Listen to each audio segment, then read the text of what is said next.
Hello everyone, I do hope you're all keeping well, and I'd like to extend a big thank you to that solid core of you who repeatedly come in and comment with such perception and sensitivity. Thank you so much, I really appreciate it.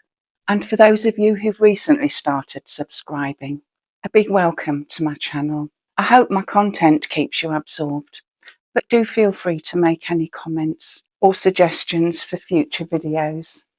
Now, in today's video, we're going to be turning into super sleuths, and we'll be off looking for signs of what happens in a birth chart at the times in life when the rug is pulled from under our feet.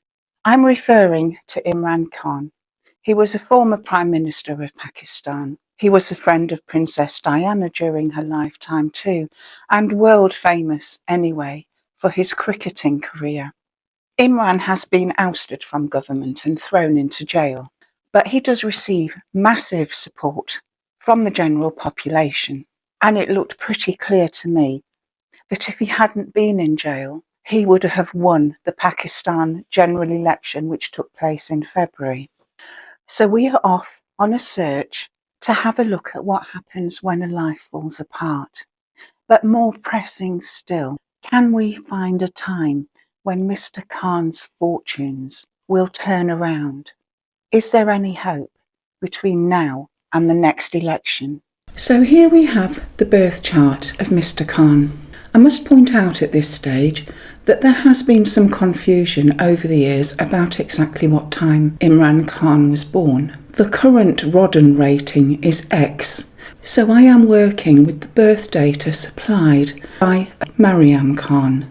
This birth time has also been rectified by many Vedic astrologers who have been following Mr. Khan's fortunes very closely. But in any event, let's look at this birth chart on the face of it.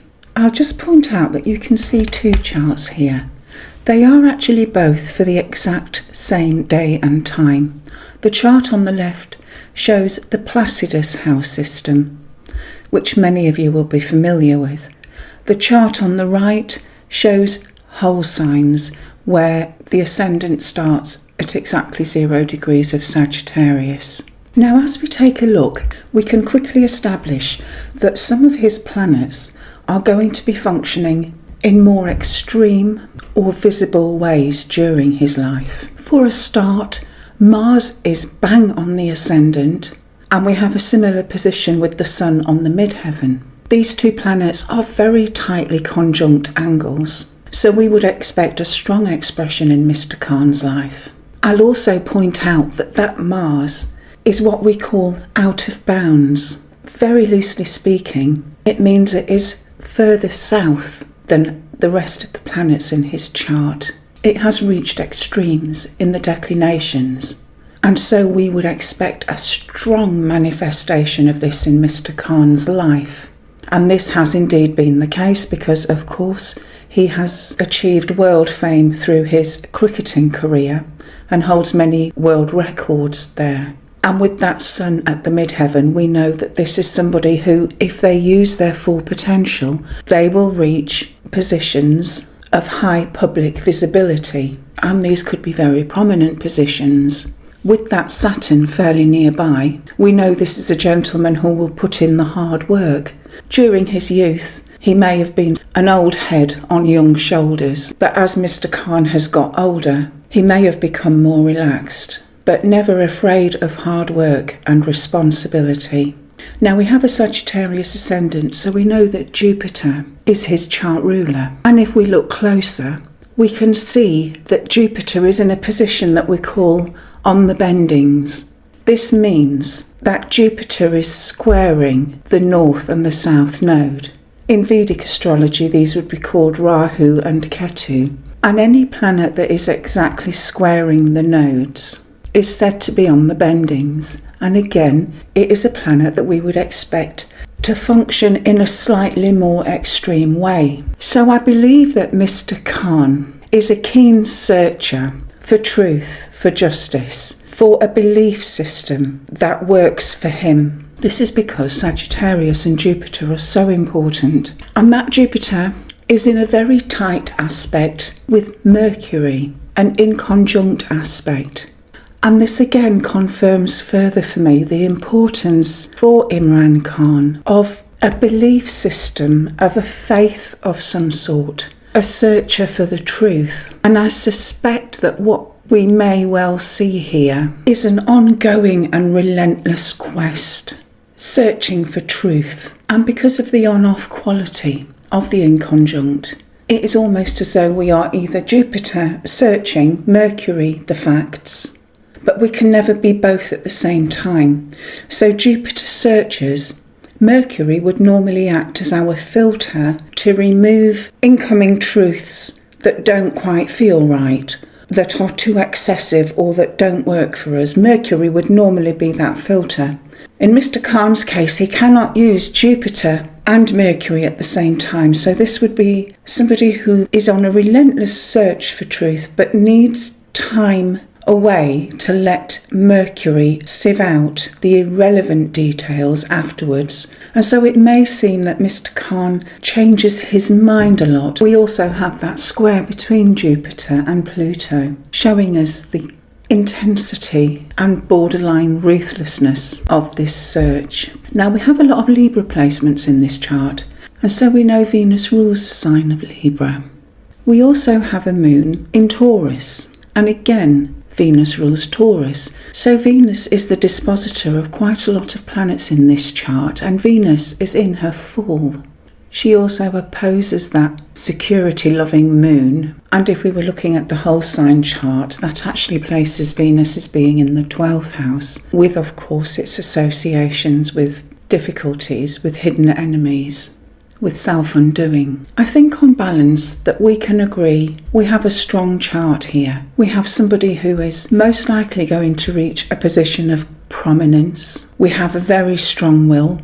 There are many cardinal and fixed placements in this chart, so we have a great deal of leadership potential, somebody who can be very stubborn, someone who very much knows their own mind. And so how has it come about that Imran Khan, who is clearly so popular in his country, has been removed from power, then prevented from taking place in the next elections, which were held this February? Now, the transits for May 2023 are placed around the outside of these two charts, and they're marked in green. These show the transits at the time that Mr. Khan was very first arrested.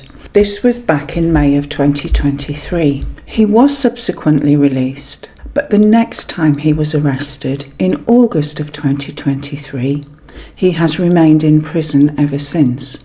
Both he and his followers are adamant that the allegations are politically motivated. So what was going on at the time that Mr. Khan was first arrested? Now, we can see from the position of Neptune that it is quite closely squaring the ascendant and Mars, both at the same time. Now, Neptune first reached the position of around 25 degrees of Pisces back in 2022, and it was in the first part of this year that Mr. Khan was removed from power by a vote of no confidence. So we can see that by transit, Neptune has already begun that very difficult square to Mars and the ascendant. And of course, because Neptune moves so slowly, it was back on this position again in 2023. Neptune got up to almost 28 degrees of Pisces by July of 2023 and turned retrograde and reactivated this very sensitive part of Mr. Khan's chart. So it was exactly squaring these positions again in late 2023. Now this year, 2024, transiting Neptune was still within a degree of orb of this part of Mr. Khan's chart during the February elections, and Neptune has now moved on, and by July of this year it will get to the point of 29 degrees and 56 minutes of Pisces before it turns retrograde. However, it will not impact Mr. Khan's chart again within 1 degree of orb. Now, what is the flavour of these Neptune square transits? We know that they will affect Imran Khan very strongly because his Mars is one of his prime players. it is a very prominent planet in his life. And when Neptune began to square Mars, this would have affected the way that Mr. Khan acted out, how he directed his will, what condition his energies, his physical energies, were in. His ability to get what he wants for himself. This is all eroded. The boundaries become confused. Everything blurs. We may no longer be acting effectively. We may be set up to be a loser. We would need to take great care not to be involved with anything which had a tint of dishonesty, subterfuge, corruption, because the chances of it backfiring at this time are extremely high. And Mars is also how we fight, because sometimes we need to fight for the things that we believe are right. This would especially be the case if Mars is in Sagittarius, which is so preoccupied with philosophy, with faith, with belief.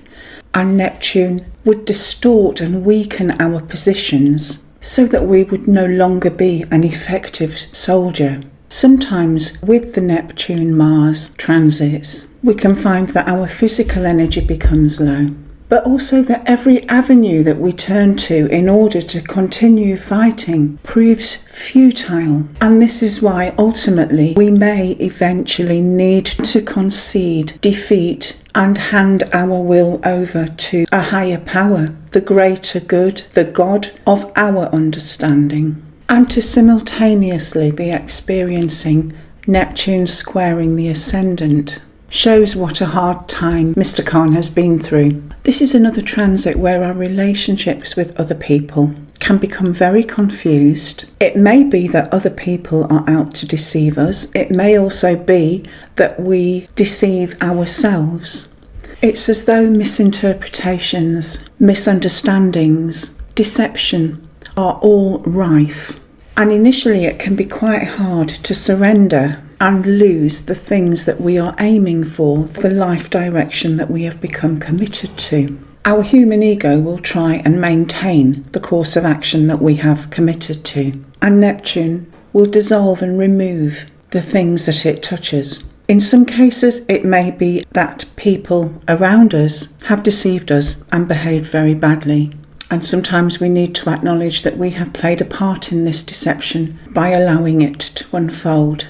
But Neptune brings all these matters to prominence in painful ways which force us again to surrender things that we have set our heart on. Now, in terms of house rulership, I'm inclined to view whole sign rulerships as being more accurate. Mars rules Scorpio, which is the 12th, and I think this applies perfectly because we associate the 12th house with places of confinement, with prisons, with hidden enemies, and these are all absolutely spot on in Mr. Khan's case. Now, when we're looking at the times in a person's life where they are subject to huge misfortune, my personal inclination would be to look for at least 3 good strong signs of difficulty. And so we're looking now at Imran Khan's progressions and his solar arcs in the year of 2023. And we can rapidly build up a picture of a few difficult things unfolding here too. The first thing I'll draw your attention to is the progressed moon. Now it's moving through late Scorpio. For those of you who are looking at the Placidus house system, this means that at some point in late 2023, the progressed moon will begin to enter the 12th house. For those of you who prefer a whole sign system, this means that the progressed moon is already in the 12th house and has been for some time. So this is our first sign that things may be tricky. Why? Because the 12th house has unfortunate connotations. It is the house where things are hidden. It's the home of our hidden enemies, of things that are behind the scenes. It can be our own self-undoing, but all of these things belong in the hidden, deep 12th house. And this is where Mr. Khan's moon is during 2023. If we look closer still, we can see that the progressed moon is moving closer to the progressed sun. So this tells us that Mr. Khan is in the balsamic stage of the lunation cycle. This is the stage before a new moon. The moon is drawing closer and closer to the progressed sun. Once it reaches the progressed sun, we begin a whole new major life cycle. But in that last period, lasting a few years before the new cycle starts, we may have to lose some of the things that we have taken for granted. They've been part of our old life cycle, and so it can be quite disorientating and distressing when we have to lose things that are not meant to accompany us into our next major new life cycle. You may recall me discussing this in relation to King Charles's chart.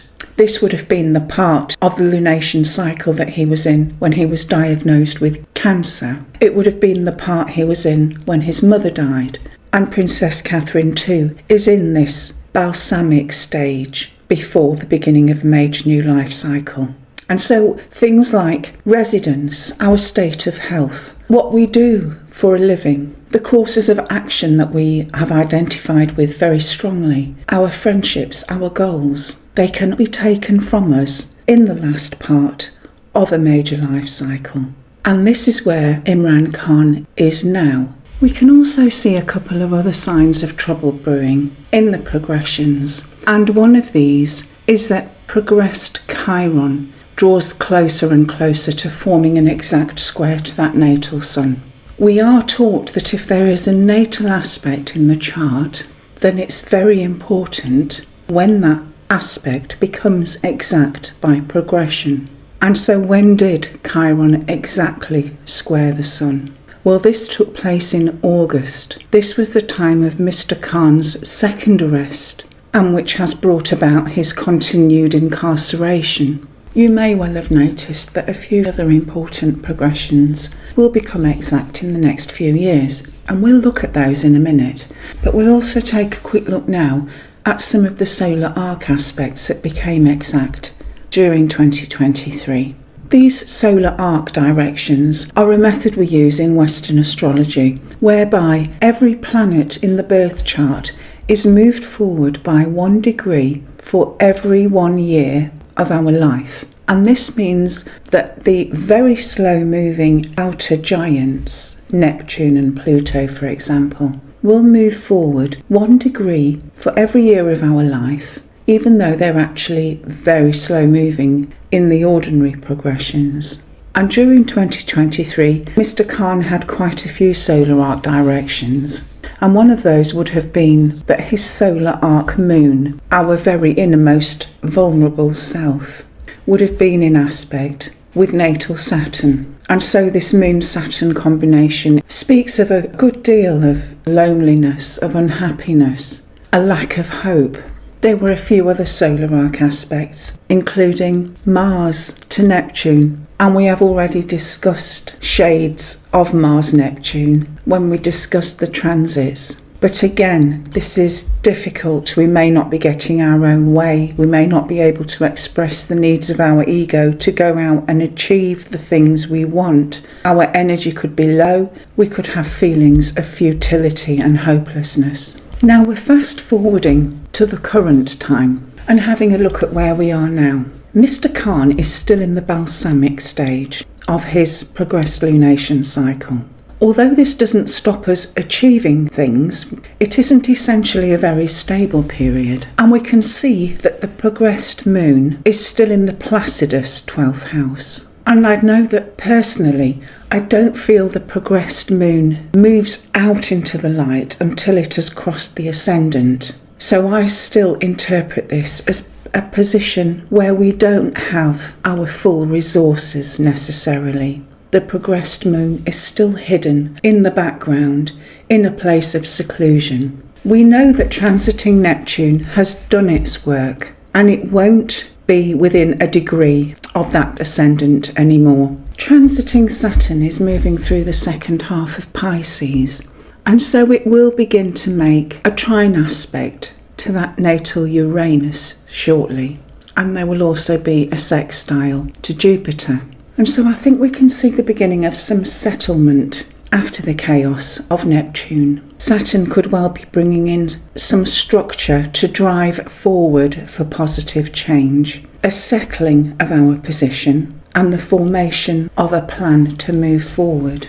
We do have a few important progressions that are going to become exact, but they don't become exact this year. We do have some hope coming in this year though. Transiting Jupiter is going to be moving into the sign of Gemini, and it will be engaging with Mr. Khan's midheaven, Sun, Saturn and Mercury, one by one as the months go by during 2024. And because Jupiter is Mr. Khan's chart ruler, the optimism and the good fortune that this brings will be very significant. If we were to look at the whole sign rulership system, Jupiter would be moving through the 7th house of Gemini. This can be the house of our formal relationships, relationships with wife, but also relationships with any significant others, and indeed possibly our representation. And so will this be a time when Mr. Khan's legal representation suddenly becomes a very important and positive development in his life? These lengthy trine transits will certainly help Imran Khan to cultivate a positive and more hopeful philosophy on his long-term prospects. He is going to see glimmers of hope this year. And if his philosophy and faith in life has taken a bit of a battering, then this is going to reinvigorate him and fill him with fresh hope, certainly. Could this mark a year when he is able to gain a release from prison? And which planets would we associate with freedom anyway? Jupiter has some overlap with freedom because of its symbolism of expansion. But Uranus too has that connection with freedom, autonomy, sudden release. And now I want to show you how everything suddenly starts happening so quickly. Now we're already aware that those trines that are unfolding from transiting Jupiter won't actually complete until Jupiter returns to these points again, which will be February through to April of 2025. But we also wondered if Uranus would have a connection with freedom. And Mr. Khan's progressed ascendant has been slowly moving into a trine with his natal Uranus. And by early April of 2025, that aspect will be exact. As this is an aspect which slowly builds up and gradually becomes more perceptible, we would expect some of the characteristics of this trine to have started manifesting in the previous months. In this melding of the ascendant and Uranus, we would expect positivity, a quickening, new channels for expression, a speeding up of life, and above all, change. And in fact, that same progressed ascendant is actually beginning to enter into a sextile with Mr. Khan's natal Jupiter. It won't perfect this year, but we can see the connections that his chart is making with both Jupiter and Uranus, the planets that we would associate with freedom and expansion. And it doesn't stop there. We have a plethora of important progressions beginning to come together. For a start, Mr. Khan's progressed moon has moved forward and made a contact with his progressed sun. So he has now left the balsamic phase and entered into the new moon phase of the lunation cycle. That progressed moon moved past the progressed sun in July of 2025. We can also see that that progressed moon has now crossed over the ascendant. It has moved forward into the light, away from the 12th house completely. The first house is an angular house.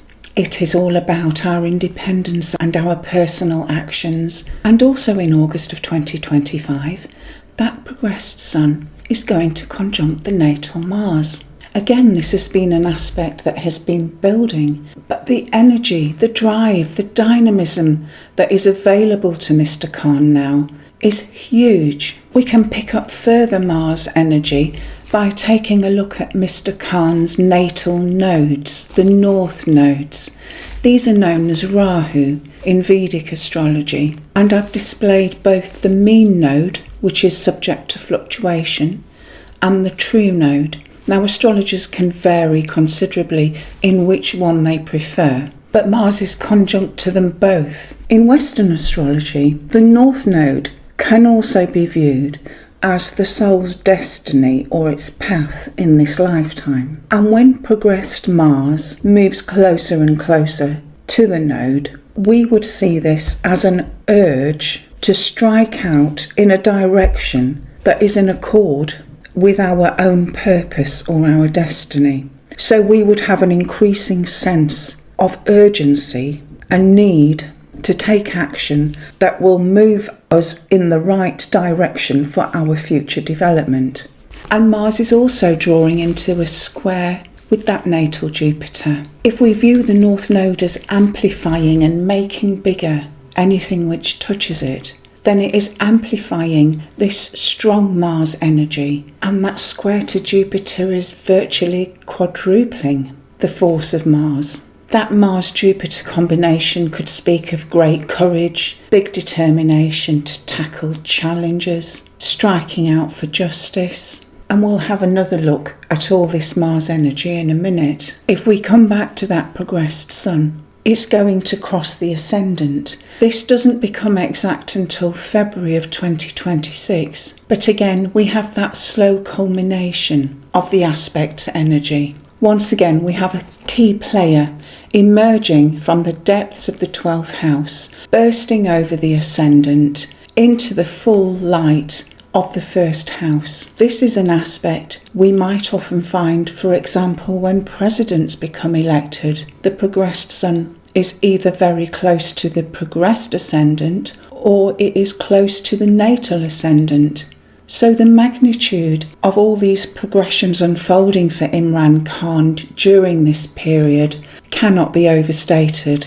And finally, the solar arc midheaven has moved forward to the position where it will conjunct that natal Mars too. This will be exact by December of 2025, and the solar arc midheaven will then move on and conjunct that natal ascendant by June of 2026.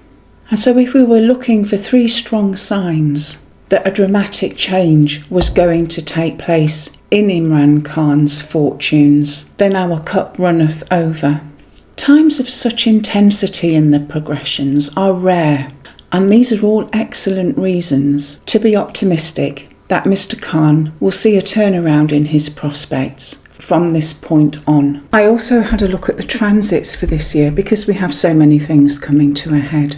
And transiting Saturn is moving through the late degrees of Pisces. And what is going to happen is that it will begin to square Mr. Khan's ascendant and his natal Mars. And this is something that will possibly be first picked up on around March of 2025.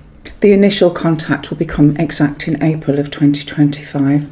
But Saturn will move into Aries and then begin to retrograde, so it will touch this Mars and ascendant again by square in November of 2025.